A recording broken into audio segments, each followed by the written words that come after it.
আমি একদম যে সাদা আর গোলাপি পাথরের মিশ্রণ জায়গাটা রয়েছে সেই জায়গার সামনে দাঁড়িয়ে আছি। এখানে দাঁড়ালে মনে হচ্ছে যেন গোলাপি পাথর থেকে সাদা একটা ঝর্ণা পড়ে যাচ্ছে, দূর থেকে দেখলে এটাই মনে হচ্ছে, কিন্তু সবটাই পাথর। মানে পৃথিবীর একটা আশ্চর্যতম সৃষ্টি। এই জায়গাটাকে কিন্তু অনেকটা সময় নিয়ে খুঁটিয়ে খুঁটিয়ে দেখতে হবে। খুব সম্ভবত পেরুতে রয়েছে এই ধরনের রঙিন পাহাড়। তাছাড়া ভারতবর্ষের আর কোথাও এরকম রঙিন পাহাড় আছে কিনা আমার কিন্তু জানা নেই। আর এখন যেটা আপনাদেরকে দেখাচ্ছি দেখুন, এরকম অদ্ভুত রঙের মিশেল পাহাড়ের ওপর, যেন মনে হচ্ছে কেউ হোলি খেলে গেছে এখানে আর রঙগুলো পাথরে লেগে গেছে। কি অসাধারণ, ভাবা যায় না। পুরো হোলি খেলা চলেছে এখানে পাহাড়ের ওপর, পাথরের ওপর যেন।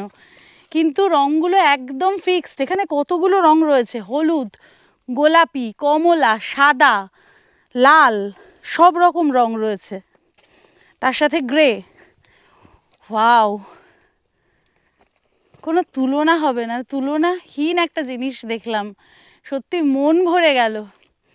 আপনারা অবশ্যই এখানে আসবেন, আমি বলছি, মানে কথা দিচ্ছি, এই জায়গাতে আসলে না, মানে বিশেষ করে বাচ্চাদের নিয়ে আসবেন।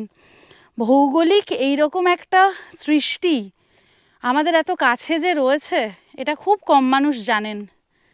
খুব ভালো লাগছে, খুব ভালো লাগছে। আমরা এই রঙিন পাহাড় থেকে এবার চলে যাচ্ছি। আমরা এসেছিলাম ওই দিক থেকে, নেমেছিলাম ওই দিক দিয়ে।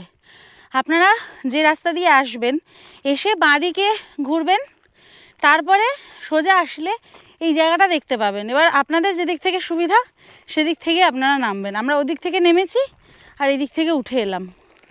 তারপরে এখান থেকে আমরা এবার নিচের দিকে চলে যাব।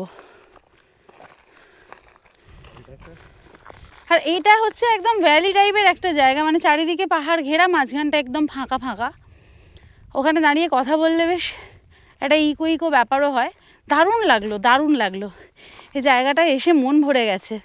আর চারপাশে গ্রিনারি নিয়ে তো আলাদা করে আর কত বলবো, অসাধারণ।